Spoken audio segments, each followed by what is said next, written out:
pertanyaan terbesar saya saat menggantikan Edo Febriansah oleh Coach Ijan. Padahal kita tahu kalau Semen Padang begitu numpuk di lini pertahanan dan kita butuh pemain yang super duper agresif seperti Edo Febriansah. Apakah rotasi dari Coach Bojan Hodak ini benar-benar blunder atau ada strategi yang tidak bisa berjalan di tengah lapangan? Yang jelas kita sangat dirugikan, bukan masalah Semen Padangnya, tapi pengumpulan poin demi poin untuk menjaga asa kita bisa back to back juara. Mari kita bahas dari sudut pandang penikmat sepak bola, bukan pengamat sepak bola. Dari Sabang sampai Merauke, kita bersaudara.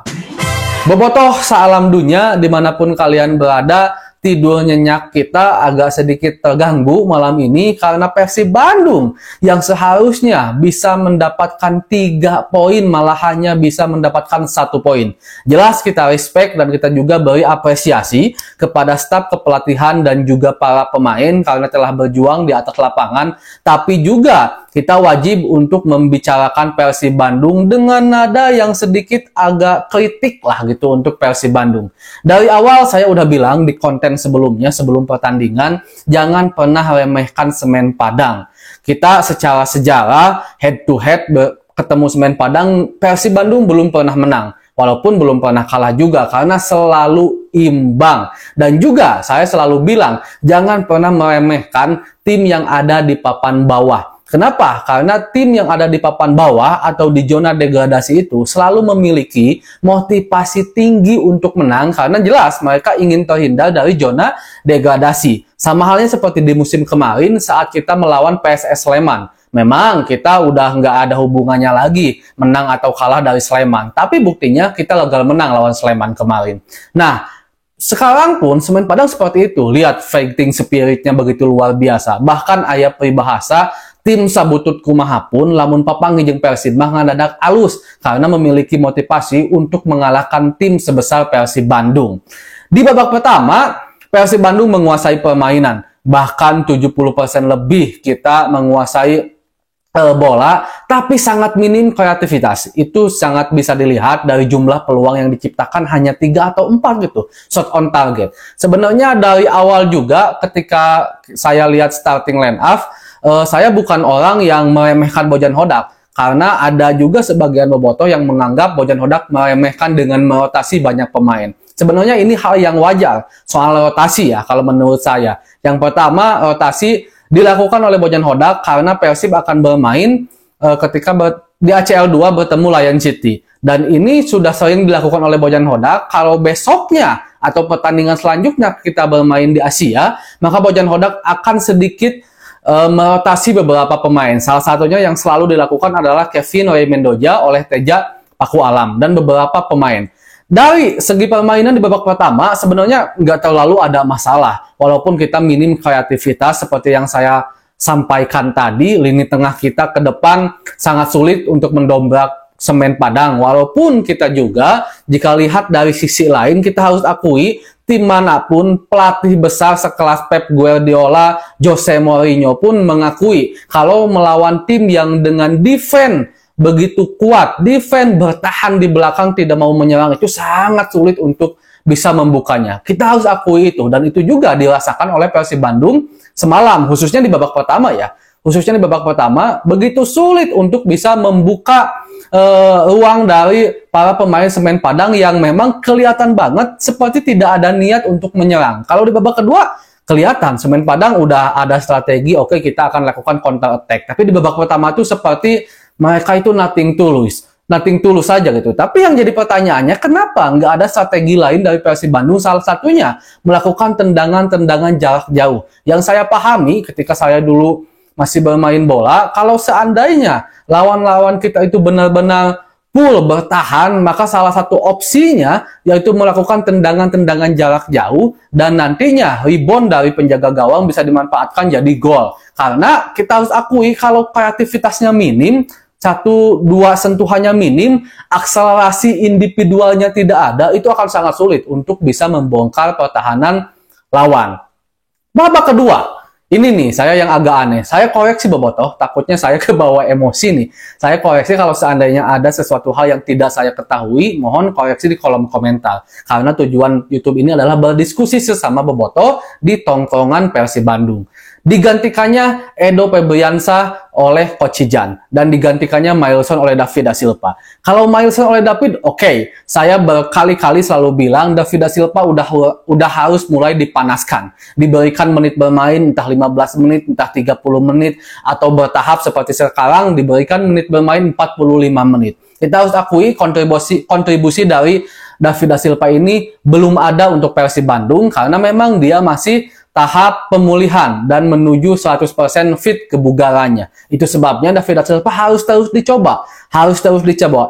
Jadi wajar kalau David da Silva dimainkan di babak kedua walaupun kontribusinya sedikit. Nah, tapi ini nih, Edo digantikannya juga oleh Coach Jan.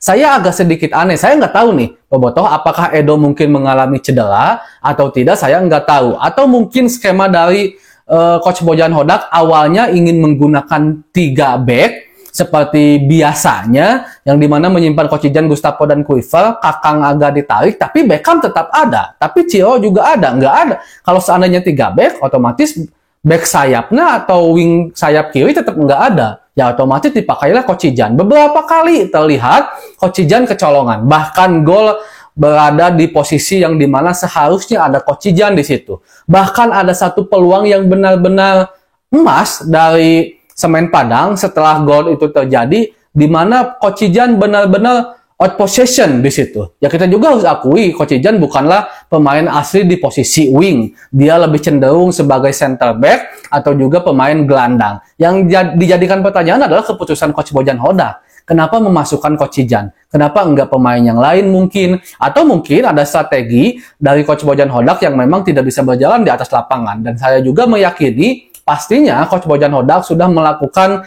hitung-hitungan secara matang. Mulai dari starting line up pemain 11 pertama, mulai dari memasukkan Coach Jan dan juga David da Silva. Pasti Coach Bojan udah lebih tahu dan udah hitung-hitungan bahwa akan seperti apakan Persib Bandung di babak kedua. Cuman dari kita yang hanya melihat di layar TV, sepertinya ada satu kesalahan dari Coach Bojan Hodak, terutama di saat harus mengeluarkan Edo Febriansah. Kembali ke teori yang tadi, kalau permainan bertahan itu sangat sulit untuk dibongkar dan seharusnya kita membutuhkan pemain-pemain yang super agresif seperti Edo Febriansah. Kalau kita tahu di babak pertama bagaimana Semen Padang begitu kokoh karena memutuskan untuk bertahan, harusnya Edo Febriansah itu nggak dikeluarin. Edo Febriansah itu harus tetap dipertahankan karena Edo Febriansah dia berani menusuk. Crossingnya bagus, dia juga memiliki rasa pede yang bagi saya di atas rata-rata pemain Persib dalam soal shooting di luar kotak penalti. Itu Edo Febriansah. Edo walaupun mungkin dari setiap tendangannya itu hanya beberapa yang shot on target, hanya beberapa yang menciptakan gol. Tapi kita harus akui kepedean seorang Edo Febriansah dalam melakukan shooting di luar kotak penalti itu di atas pemain Persib yang lainnya. Itu sebabnya hipotesa saya mengatakan kalau Edo seharusnya tidak dikeluarkan oleh Coach Bojan Hodak di babak kedua. Tapi ini sudah terjadi, Bobotoh. Semuanya sudah terjadi kalau kita hanya mendapatkan 1 poin saja. Padahal ini sangat disayangkan.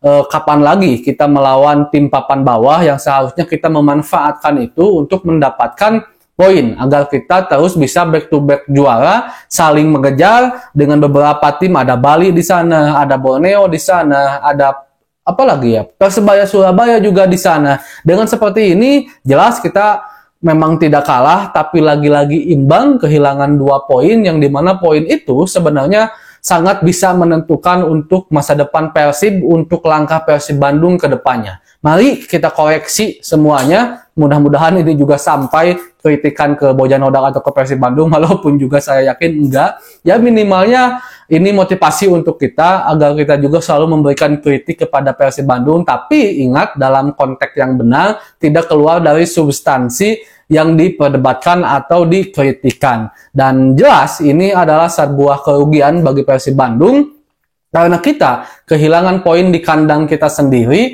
dan melawan tim yang seharusnya di atas kertas bukan sebuah masalah bagi Persib Bandung. Dengan segala hormat, bukan bermaksud untuk merendahkan Semen Padang, karena Semen Padang sedang dalam keadaan yang kurang baik-baik saja, ada di papan bawah, tapi Persib Bandung tidak bisa memanfaatkannya. Silahkan Bobotoh kalau seandainya ada yang ingin disampaikan, silahkan di kolom komentar. Saya juga sedih, aya keheulna oge, aya emosina oge, tapi ini udah terjadi. Yang penting harus berbenah ke depannya. Dan mudah-mudahan 3 poin di pertandingan-pertandingan selanjutnya, entah itu di Asia atau juga Liga 1. Segitu dulu mungkin untuk pembahasan hari ini, Bobotoh. Assalamualaikum.